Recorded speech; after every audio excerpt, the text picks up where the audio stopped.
Welcome to Trending in Education. Mike Bomber here. Today, we're going to be talking about a company called Emeritus. Emeritus is the global leader in making world-class professional education affordable and accessible. It's something I've been tracking for a while. I'm really excited to hear what they have on the horizon. To get into that conversation, I have Lisa Rohrer here with me. Lisa is a senior advisor with Emeritus, and she's also a board member. Lisa, welcome to Trending in Education. Thanks so much, Mike. Excited to be here. we're excited to have you. We wanted to get into all the intricacies of executive education and online learning. Emeritus is a global company. We'll save all of that for a little bit later. Before we get into that, we wanted to hear more from you. What's your background, your origin story, if you will? How did you get to this point in your professional life? Spin us a yarn. Tell us a tale. How did you get to this point in your career? Yeah, I come from a background in higher education. I did a PhD in organizational behavior back in the day. And although I absolutely love universities and teaching, I opted not to pursue a tenure track position when I graduated, mostly because of the heavy focus on peer-reviewed research, which just wasn't very interesting and exciting to me. But because I love universities, I love the ideas that come out of universities, I've really spent my career trying to bridge academia with practice. And, because I came out of a business school, there's a lot of practice out there that can benefit from the great ideas that are being generated in academia. And so that has led me to a career in executive education, case writing, consulting, teaching, doing all sorts of things. But I came across Emeritus about 6 years ago, and the mission of making high quality education more accessible and affordable just really resonated with me. It so very much aligns to what I'm passionate about. I wanted to learn more about online education. I was actually not involved in online education before that. So I thought, oh, this is a good way to get some experience with it. So I jumped in and I've been here ever since. Right now, I'm focusing my time on university partnerships, working with universities to grow their portfolios of online and blended offering. Awesome. The pedigree of the universities that you're partnering with is quite impressive. There's many of the top tier graduate programs and universities with name recognition in the US. Emeritus is a global company, and a lot of the partnership is with universities in the US. Can you describe how that relationship works and why it makes sense?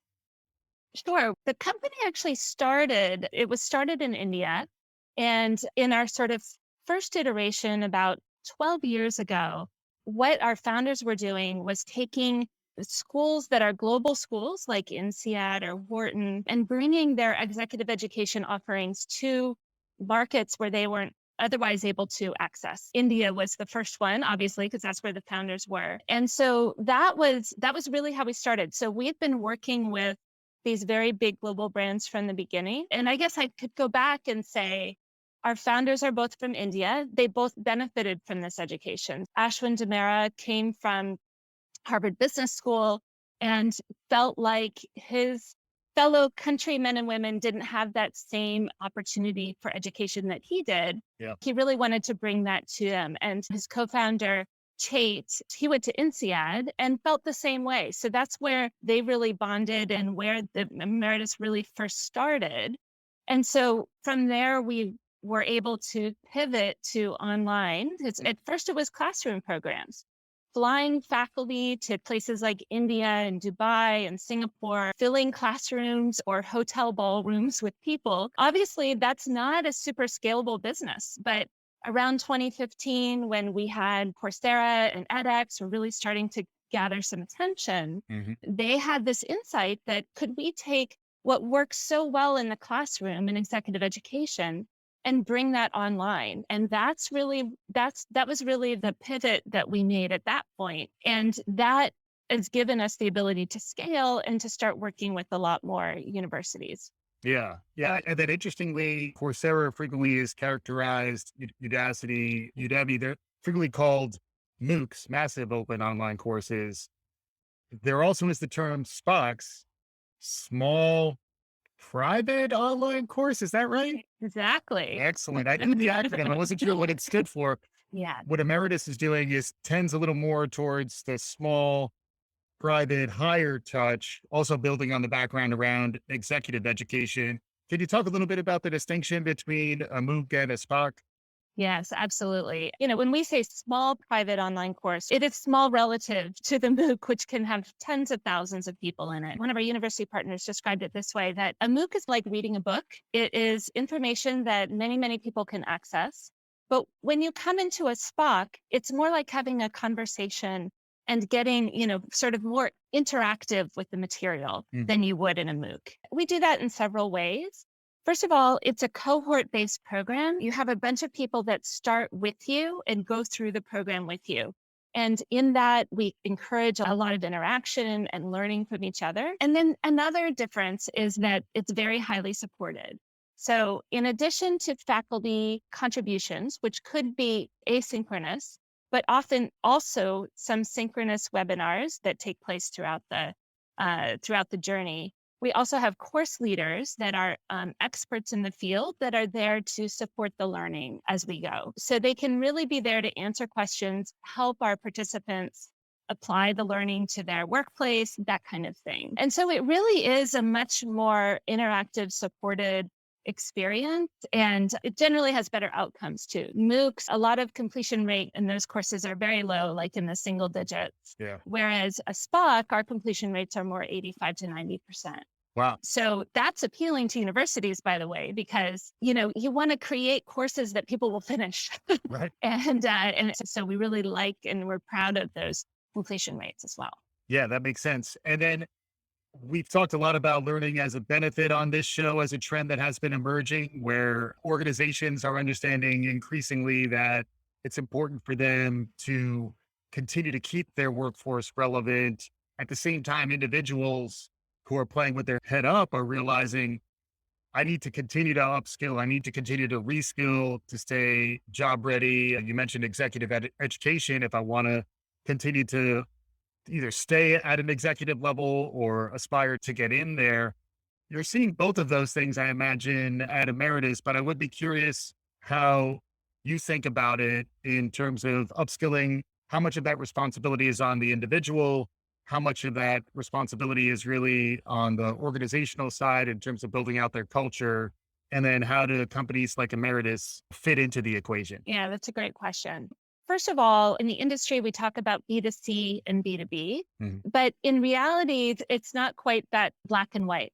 Because while we may have a majority of participants coming into our courses through B2C channels, meaning that we're out there advertising, they're clicking on an ad and coming into the program and paying the fee. What we find is over 40% of our participants actually get reimbursed by their employers, and almost all of them are employed. And so what does that mean in terms of what percentage are actually B2B versus B2C? Mm. So you were asking whose responsibility is it? I think education as a benefit is a terrific retention tool for companies, and it's become more accessible and available now than ever. But I would also say that in this day and age, you can't depend on your company for everything. People have to take control over their own careers and their own development, their own professional development. Yeah. And I think that is just becoming more and more important, because with digital transformation and AI and everything else that's happening, those skills that you learn back in undergraduate or even graduate school, they get old and people need to upskill.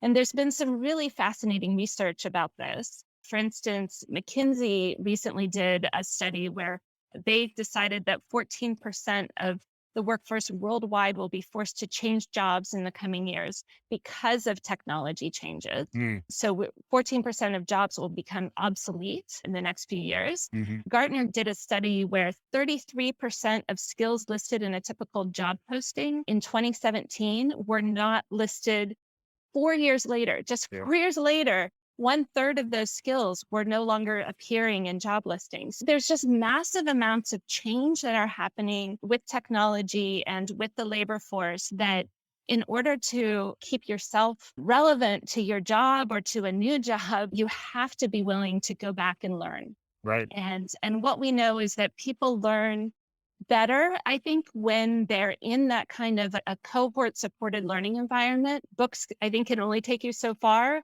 if you can't interact with the material. And that's what we're really all about. We're about interacting with that material. We're about applying that learning. And I'll just say one more thing that I really like about the SPOC model and the online model more generally is that because it's done in more bite-sized pieces over time, it gives you the ability to apply those learnings as you go. So if you think about a traditional executive education program, people would leave their jobs, leave their city, fly to another city, sit in a classroom for 5 days, have an amazing transformative experience in the classroom, but then they go back to their jobs. And the question is, how much of that are you using when you go back to your job? Not to say that that's not incredibly valuable, but it doesn't allow for this interaction of learning and trying and learning and trying. Mhm. And that's what we can do with a SPOC. We can space it out over weeks, and that part of the program is to take what you're learning back to your workplace. So I think it's a powerful tool for people. Yeah, and the universities that you're working with are kind of a who's who in terms of what's emerging around executive education, the future of work, the skills that pay the bills in the 21st century. I would want to hear from you a little more on which programs are getting the most adoption lately, particularly in light of the pandemic. And then also, we talk a lot about emerging trends around Web3, whether it's AI or the blockchain or the metaverse, a lot of buzz around some of these new and emerging technologies. And depending on where an employee is in her career, there is a fear of missing out, a desire to stay on top of what's emerging. I'd love to hear a little bit of your perspective on how that landscape is changing, what types of programs are popping, and any advice or recommendations to folks on the types of skills and programs that are most useful for someone who's trying to grow their career. Yeah, certainly everything you said about the sort of trending topics is correct, in that there's a lot of interest in learning about those. When we actually are thinking about which topics we want to offer, one of the kind of informal tests that we like to do is what we call the LinkedIn test. We try to imagine, is this a topic that people are going to want to put on their LinkedIn profile? What kind of signaling are you going to make with this topic to your current employer, to your future employer? And that's just a broad sense of how do you think about what topics are going to work and not work. But we definitely see skill-based topics as being very popular and really important. So the example I like to give is digital marketing. So that's not quite as sexy, maybe, as some of the topics that you brought up. But, digital marketing is something that is really core to the marketing profession now, changes very rapidly. People who graduated with an MBA even 10 years ago, that knowledge that they got in their MBA around digital marketing is no longer useful. Yeah. So that's a really great example of a topic there's a lot of demand for. Yeah. And that is getting back to paying the bills. It is a place where if you can adopt that kind of mindset, similarly, product management is another Mhm. higher level framework that's becoming increasingly relevant. You know, you have experience at Harvard Business School and writing case studies for the law school. So Mhm. you're thinking about where folks need to develop new frameworks and new understandings. Are there any approaches? I know your background is perhaps around case based curricula. Are there any approaches that you think are particularly beneficial to developing an executive mindset? Case studies jump to mind where trying to understand what it might be like if I was in that leadership position trying to solve a particular problem. But any thoughts on the approach to the program and maybe a little bit more on the curriculum design? What resonates with someone who might be engaging in an emeritus program? I would say practical is the is the key piece to it when you're in this space. It needs to be something that they really feel like they can do something with. And so case studies are great. And actually we use a lot of case studies, and had some very interesting conversations with faculty who were saying, like, how could you possibly take a case-based discussion and take that online? And we have some really interesting ways of doing that.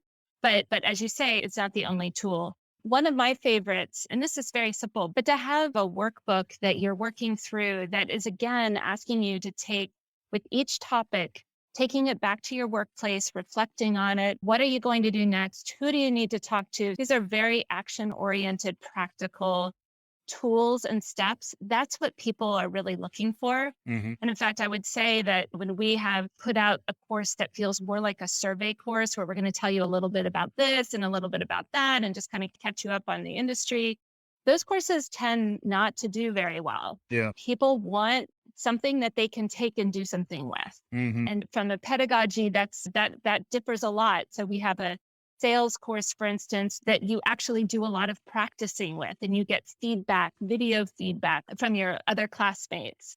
We do a negotiations course where you actually have to do negotiations, and you do those on camera with other people in the class. But then we have coding courses where you have to go in and, you're actually given coding assignments and you get graded on those assignments. So it depends a lot on what the topic is, but what they all have in common is this ability to make it very tangible and applied back to the workplace. That makes sense. Yeah, it does remind me, having left a larger organization where I was in a leadership role and I could identify work and then delegate it.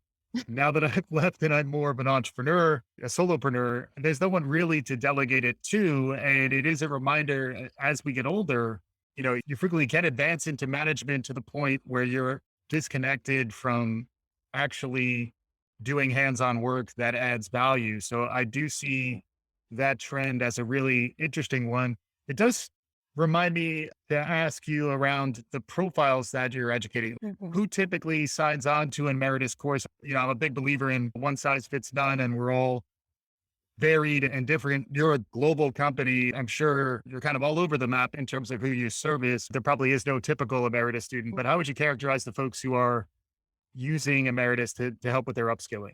Yeah, more likely than not, the person will not be in the United States, first of all. While many of our university partners are US, only about a third, I believe, of our participants are in the US. They're probably sitting outside the United States. Generally speaking, they'll have at least 15 years of work experience.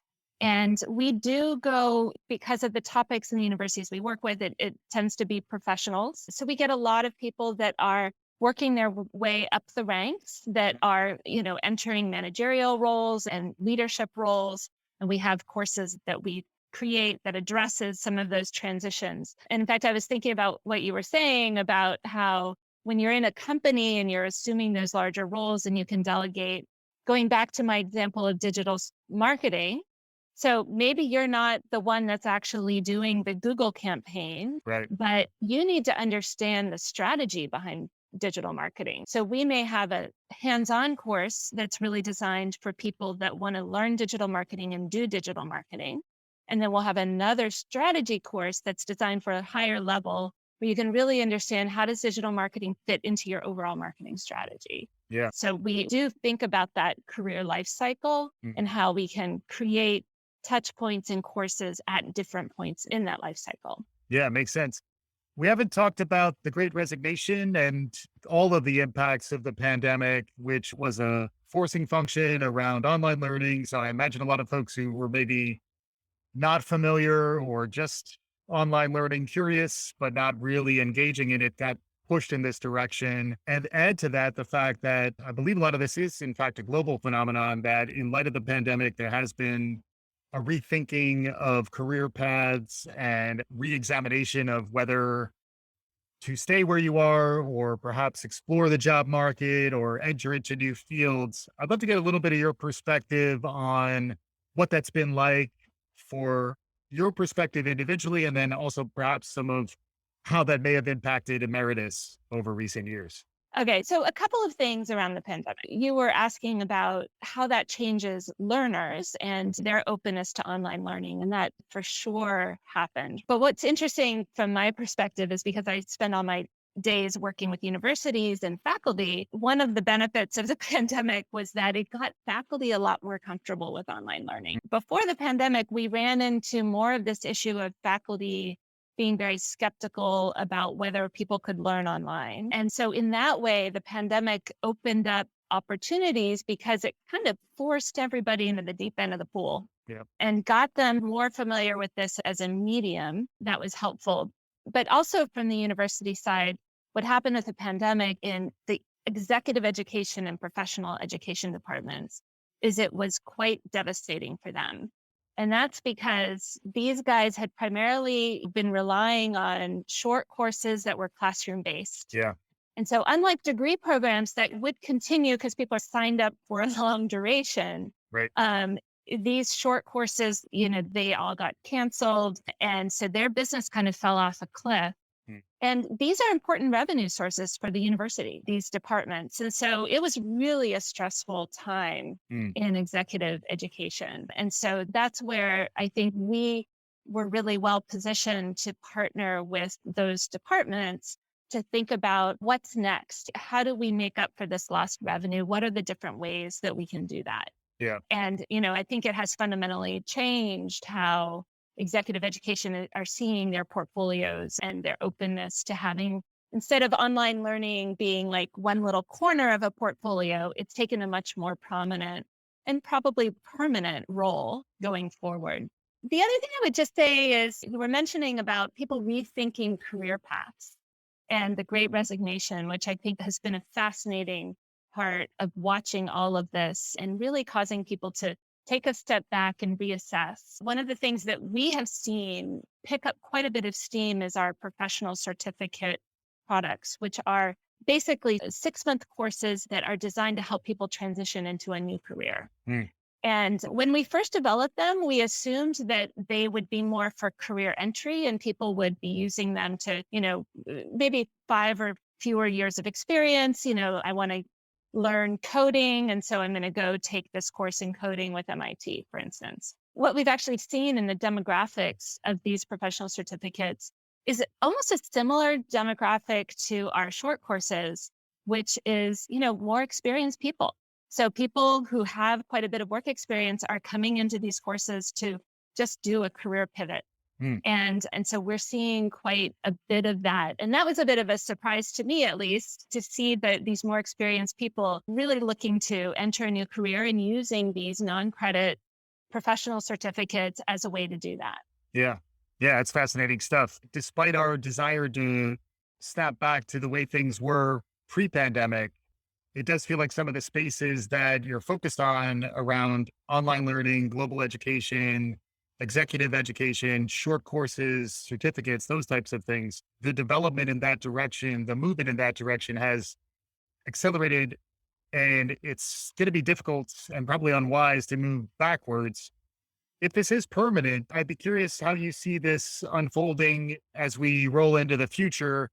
Are there trends in executive education you're noticing? Are there things that Emeritus is doing strategically that you think will position them well for the future? Yeah. When I speak to executive education leaders, which I do quite a bit of that, I would say there are two themes that I hear from them right now as they're thinking about their own business. One of those themes is about format and the other is about channel. Mm. In terms of format, there's a lot of question around exec ed departments about to what extent will classroom exec ed come back. So right now, a lot of departments are seeing a surge, but what's unclear is if that's just a result of pent up demand. People have been waiting for 2 years to come back to these schools and sit in a classroom and learn from the faculty. There is a big question about will that continue and how big of a role will, say, open enrollment classroom education play as we go forward over the next few years. There is a sentiment, at least amongst the partners that we work with, and which is admittedly a biased sample, that these SPOCs, these asynchronous or blended programs are absolutely part of the future because people have gotten a taste of the flexibility that they offer. And frankly, I just think there's less appetite, just as there's less appetite to go and spend 5 days in an office, there might be less appetite to fly a plane to the other part of the country for exec ed. People are just feeling like they want to control their time more. And so I fully believe that there is a role for classroom education that is super important and again, transformative. I love to teach in the classroom because I see the impact that it has on people and I think it's wonderful, but there's a practical need for people to be able to have the flexibility that an online or even better blended experience can provide where you do a lot of the work online, but you still get some benefit of being able to come on campus and get that campus experience, but it may not be the entire journey like it was before the pandemic. Yeah. So a format is one of the areas that I know people are thinking about. And then the other one is channel. So, a lot of the executive education has always been split in many of the schools that we work with between enterprise and kind of the open enrollment B2C. We're seeing is the same challenge that any B2C business has. The cost of marketing is going up and up and up, and that's getting harder. And, I think many are leaning more into the B2B space. And we are also investing in B2B because we see a great opportunity there to access more potential learners and to impact more people. Yeah. So that's definitely on people's minds. I was talking from the exec ed perspective. If I put on my emeritus hat, and say, how are we thinking about the future? The other thing that we're really leaning into right now, which we feel is really important, is regionalization of content and really making content available to people in other countries, in other languages. We think that that is really important part of access. And it's exciting for universities too, because it gives them the ability to access markets they can't otherwise access. So we're putting more resources and efforts around thinking about new ways to reach those markets for our sort of US, European schools. That's very cool. Yeah, it does make me think about both bonding and bridging capital, the ability to connect within your network, people who are like you, people who are in your region, people who are in your country, whatever that may be, your culture. But then also the benefit you mentioned ONSIAD, and I imagine this is the benefit of Emeritus, as well as the ability to bridge and make connections outside of where you might have not had that opportunity had you not engaged in this way. Really interesting stuff. We're getting close to time here, Lisa. As we conclude, I always like to ask my guests, what else, what other trends you're tracking? We'll conclude with concluding thoughts after that. But anything else out there in the world around us that's capturing your imagination these days that may impact education, may impact executive education, but also just might be an interesting trend for us to pay attention to? What else is capturing your imagination? I'll just say one more thing on global, because we just touched on that a little bit. And that is, if you look at the different markets in the world and how they're growing in terms of demand and future demand for education, when you look at the US and European market, it's growing like 1% to 3%, something like that. Whereas if you look at India, if you look at China, Latin America, those markets are growing so much faster. There is such a need for access to high quality education that I think this is an area that universities really can't ignore. It is a growing market that is thirsty for great content and for great insights. And so that's something that we think is really important. And so I would just add that to what we were saying earlier. That's great. And it does make sense because the pressure that a lot of the universities in the US are under to respond to the enrollment cliff and the impact of online learning, which is bringing tuition costs more squarely into the collective consciousness. How much should I pay for these degrees? Are there more effective alternatives available, or are any of them more accessible through online? So I definitely understand a lot of the benefit and a lot of the opportunity that's here. As we conclude here, Lisa, are there final thoughts? Folks got a lot out of this conversation. I know I certainly did, but as we're concluding, what should folks take away from this conversation as we head back to the rest of our lives? I guess in closing, I would say that there's just a tremendous need for flexible and accessible ways for professionals worldwide to upskill. There's just a huge need for that. And online learning is an important tool to fill those needs. And I just really think that for universities, online certificate courses can be a really important tool for reaching more learners at more stages of their careers. And it's also a place where you can do a lot more innovation and be much more responsive to changing needs of potential learners, because degree programs require a lot of time to actually get going and get approved. And so this is a great tool for universities to be able to respond to these changing needs in the workforce. And it's great for learners because it's giving them access to learning in a way that just really wasn't possible, say 10 years ago. And now with growing portfolios, you can learn so many different skills online that just didn't used to be there. I think it's a really interesting and promising future as we think about online and its impact on education. Awesome. Fantastic stuff. Lisa Rohrer heads up university partnerships for Emeritus. Website is emeritus.org. Check out what's going on there. Lisa, thank you so much for joining us on today's show. It's been delightful, Mike. Thank you for having me. And hopefully our listeners are enjoying what you're hearing. If you do, please subscribe, spread the word, tell your friends. We'll be back again soon. This is Trending in Education.